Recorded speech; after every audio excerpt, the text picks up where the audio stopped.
Welcome guys, welcome everyone to my channel Watch by Lectures again, and today we will study functions of auxin hormone. We have done signaling, हमने signaling कर लिया है, transport कर लिया है, auxin का transport किस तरीके से होता है, किस तरीके से वो सेल को elongate करता है. Now we'll study functions basically. So let's start with functions of auxin. So the first function is cell elongation. Cell elongation यानी कि ऑक्सिन एक ग्रोथ हार्मोन है, वो ग्रोथ करवाएगा. तो ग्रोथ कब होगी प्लांट की? जब प्लांट के अंदर जो सेल्स हैं, प्लांट के अंदर जो सेल्स हैं, अगर इन सेल्स का एलोंगेशन होता है तभी प्लांट के ऊपर ग्रोथ होगी. सो ऑक्सिन हार्मोन सेल एलोंगेशन करवाता है. एंड सेल एलोंगेशन हमने ट्रांसपोर्ट में अपने अपने पिछले पिछले वीडियो लेक्चर में पढ़ा है कि जो H प्लस एटीपेज पंप होता है वो H प्लस को जो है, ये हमने सेल एलोंगेशन पढ़ा था. बेसिकली क्या होता है कि ये देखिए H प्लस एटीपेज ये एपोप्लास्ट में यहाँ पर H प्लस एटीपेज पंप होता है जो H प्लस को यहाँ भेज देता है. तो यहाँ का जो पीएच होता है वो नियर टू 5 to 5.6 हो जाता है. तो पीएच यहाँ पर थोड़ा सा कम हो जाता है. कम पीएच होने की वजह से क्या होता है, कुछ प्रोटीन्स एक्टिवेट होते हैं and they are known as expansins. So कम पीएच होने की वजह से एपोप्लास्ट में कुछ प्रोटीन्स एक्टिवेट होते हैं, एक्सपेंसेंस. ये प्रोटीन क्या करते हैं कि जो सेल वॉल है, सेल वॉल के सेलुलोज माइक्रोफिब्रिल्स के हाइड्रोजन बॉन्ड्स को ब्रेक कर देते हैं. Let me take some new page, इसमें समझते हैं. देखिए हमने कल सेल एलोंगेशन पढ़ा था. बेसिकली ये एक सेल थी एंड ये फिर इसके बाद एपोप्लास्ट होता है एंड दूसरी सेल होती है इस तरीके से. एंड देन यहाँ पर साइड में एपोप्लास्ट होता है और यहाँ पर बीच में ये सिम्प्लास्ट होता है. तो सिम्प्लास्ट का पीएच लगभग कितना होता है, 7. एंड एपोप्लास्ट का पीएच लगभग कितना होता है, 5 to 5.6. इतना पीएच होता है. तो यहाँ पर एपोप्लास्ट का पीएच कम हो जाता है. तो यहाँ क्या होता है कि कुछ प्रोटीन्स एक्टिवेट हो जाती हैं. उन प्रोटीन्स को हमने क्या बोल दिया, sorry let me erase this. या उन प्रोटीन्स को हमने क्या बोल दिया, एक्सपेंसेंस. ओके. तो ये एक्सपेंसेंस प्रोटीन्स कैसे एक्टिवेट हुई, एपोप्लास्ट का पीएच कम होने की वजह से एक्सपेंसेंस प्रोटीन एक्टिवेट हो गई. तो ये एक्सपेंसन प्रोटीन क्या करेंगी, ये एक्सपेंसन प्रोटीन क्या करती हैं कि cell wall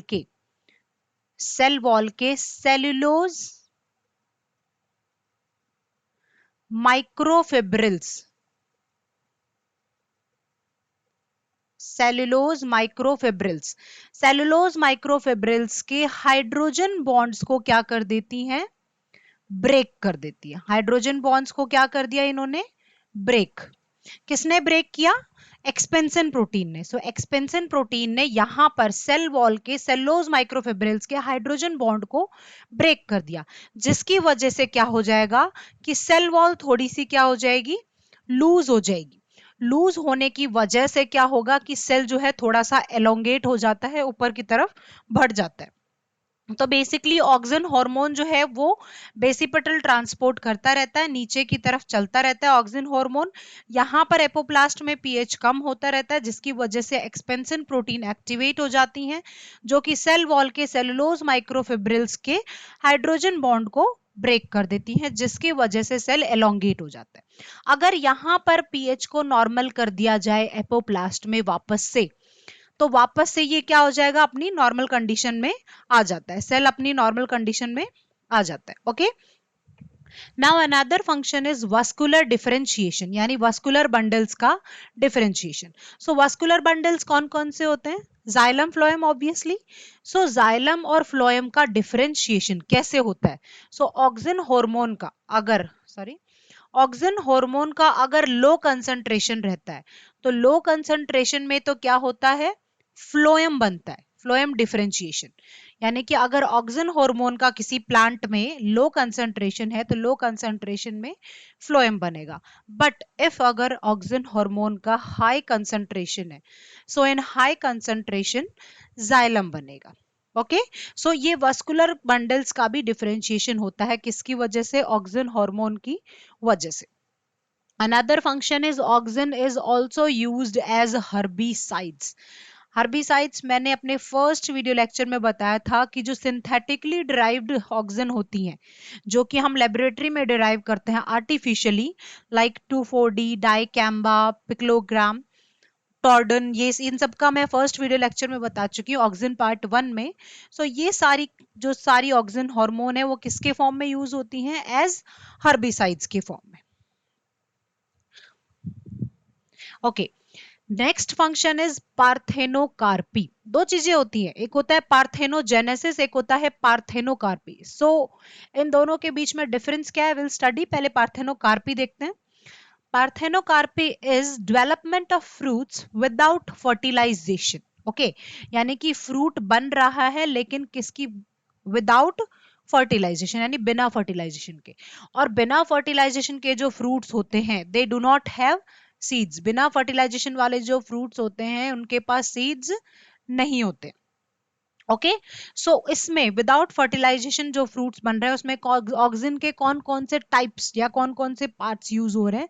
so basically indole 3 acetic acid, indole 3 butyric acid and naphthalene acetic acid, ये तीन मेजरली यूज होते हैं। जिससे क्या, इन तीन हॉर्मोन्स, ऑक्सिन हॉर्मोन्स की वजह से जो है फ्रूट्स डेवलप होते हैं, लेकिन विदाउट फर्टिलाइजेशन, यानी फर्टिलाइजेशन की नीड नहीं होती है। सो अगर फर्टिलाइजेशन के बिना फ्रूट्स डेवलप हो रहे हैं, so these fruits are seedless fruits, they do not have seed.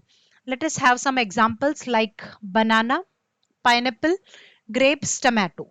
These days हमारे पास बहुत सारे ऐसे फ्रूट्स होते हैं जिनके अंदर आजकल सीड्स नहीं होते। सो बेसिकली वो विदाउट फर्टिलाइजेशन डिराइव्ड फ्रूट्स होते हैं, या फिर we can say they are parthenocarpic fruits. Another function is apical dominance. Apical dominance, this is the most important function. Cell elongation, apical dominance, ये दो function जो है auxin hormone के most important functions हैं. So what is apical dominance? Apical is apical portion, tip वाला portion जहां पर auxin present होती है, एंड डोमिनेंस इज प्रभाविकता बेसिकली। सो बेसिकली क्या होता है कि टिप वाले पोर्शन पर ऑक्सिन हार्मोन जो है ज्यादा हायर कंसंट्रेशन में रहती है।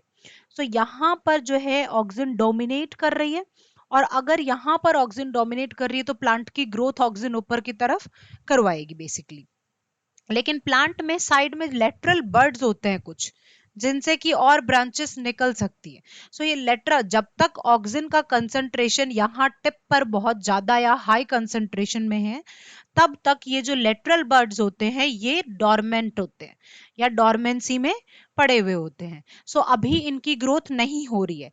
लेकिन इफ कोई गार्डनर या कोई एनिमल जो है इस टिप को खा जाता है या ये टिप कट कर दी जाती है बाय एनी केस, तो क्या होगा कि टिप कट करने की वजह से अब ऑक्सिन का यहाँ पर डोमिनेंस नहीं रहेगा। तो ऑक्सिन का डोमिनेंस नहीं रहेगा, जिसकी वजह से क्या होंगे, लेटरल बर्ड्स निकलना स्टार्ट हो जाएंगे, यहाँ से ब्रांचेस निकलना स्टार्ट हो जाती, क्योंकि ऑक्सिन का वहां पर डोमिनेंस नहीं हो रहा है। तो प्लांट जो है हाइट में इतना ग्रो नहीं करेगा, प्लांट जो है बुशियर हो जाएगा, झाड़ी नुमा हो जाएगा। ये देखिए, यहाँ पर एक प्लांट है, बेसिकली यहाँ पर जो है टिप है अभी। अगर इफ टिप इज कट, अगर इस टिप को कट कर दिया जाए यहाँ पर, तो प्लांट बिकम्स बुशियर। बुशियर यानी झाड़ी नुमा, यानी कि यहाँ देखिए टिप को कट कर दिया गया है, यहाँ पर प्लांट की टिप नहीं है। टिप कट करने की वजह से ये जो लेटरल बर्ड्स थे यहाँ पर ब्रांचेस निकल चुकी हैं और प्लांट एक बुशियर प्लांट लगने लगा है। और बुशियर जो प्लांट होते हैं उनकी जो हाइट होती है वो इतनी नहीं होती है बेसिकली, क्योंकि ग्रोथ जो कर रहा था प्लांट ऑक्सिन हार्मोन टिप पर प्रेजेंट रहने की वजह से ग्रोथ हो रही थी उसकी, जो कि कट कर दी गई है। Okay, last function is tropic response. Tropic response मैंने अपने वीडियो लेक्चर एक्सपेरिमेंटल स्टडीज में बताया था कि हमने कॉलियोप्टाइल लिया था, और वो कॉलियोप्टाइल जब हम यूनिडायरेक्शनल लाइट दे रहे थे, तो यूनिडायरेक्शनल लाइट देने की वजह से ये कॉलियोप्टाइल लाइट की तरफ झुक जा रहा था, यानी ये प्लांट जो है लाइट की तरफ थोड़ा सा बेंड हो जा रहा था। सो this is a tropic response, यानी लाइट के रिस्पॉन्स में लाइट की वजह से जो है लाइट की तरफ झुक जाना। So this is what known as phototropism, light की तरफ झुक जाना। So phototropism. तो ऑक्सिन हार्मोन की वजह से ही ये ट्रॉपिक रिस्पॉन्स देखने को मिलता है। हाउ? बेसिकली क्या होता है कि हमने देखा था कि auxin, let me take red colour now, या हमने देखा था कि ऑक्सिन हार्मोन जो है वो डार्कर एरिया में या डार्कर पोर्शन में मूव करता है। अगर यूनिसोर्स लाइट जो है इधर है, इस साइड में है, तो इसके डार्कर पोर्शन में ऑक्सिन हार्मोन मूव करेगा। तो ऑक्सिन हार्मोन का कंसंट्रेशन वैसे तो पूरे प्लांट बॉडी में ही होता है, बट एक हायर कंसंट्रेशन होता है, और वो कहाँ ज्यादा मूव कर रहा है। सो डार्कर एरिया में ऑक्सिन हार्मोन मूव करेगा, तो डार्कर एरिया के जो सेल्स हैं वो थोड़े से ज्यादा लंबे हो जाएंगे। सो ज्यादा लंबे होने की वजह से ये प्लांट, और यहाँ पर जो लाइटर एरिया है वहां पर सेल्स जो है वो थोड़े से कम लंबे हो रहे, जिसकी वजह से प्लांट क्या होता है, थोड़ा सा इधर लाइट की तरफ झुक जाता है। So this is what known as tropic response. Now one more important point is कि क्या ऑक्सिन हार्मोन सेनेसेंस करवाता है? Senescence is ageing actually. So क्या ऑक्सिन हार्मोन एजिंग करवाएगा? सो नो, ऑक्सिन हार्मोन जो है एजिंग नहीं करवाएगा। Why? Because it is a growth hormone. ये ग्रोथ करवाता है। ऑक्सिन, जिबरेलिन, साइटोकाइनिन, ये सारे के सारे ग्रोथ हार्मोन्स हैं जो कि ग्रोथ करवाएंगे। और ग्रोथ अगर हो रही है तो फिर एजिंग का तो सवाल ही नहीं होता। सो ऑक्सिन हार्मोन जो है वो सेनेसेंस नहीं करवाता है, या फिर हम ये कह सकते हैं सेनेसेंस को प्रिवेंट करता है basically. So that's all for today. Auxin के फंक्शंस कंप्लीट हुए। अगले वीडियो लेक्चर में I will take another hormone, gibberellin. So please do subscribe my channel. Thank you.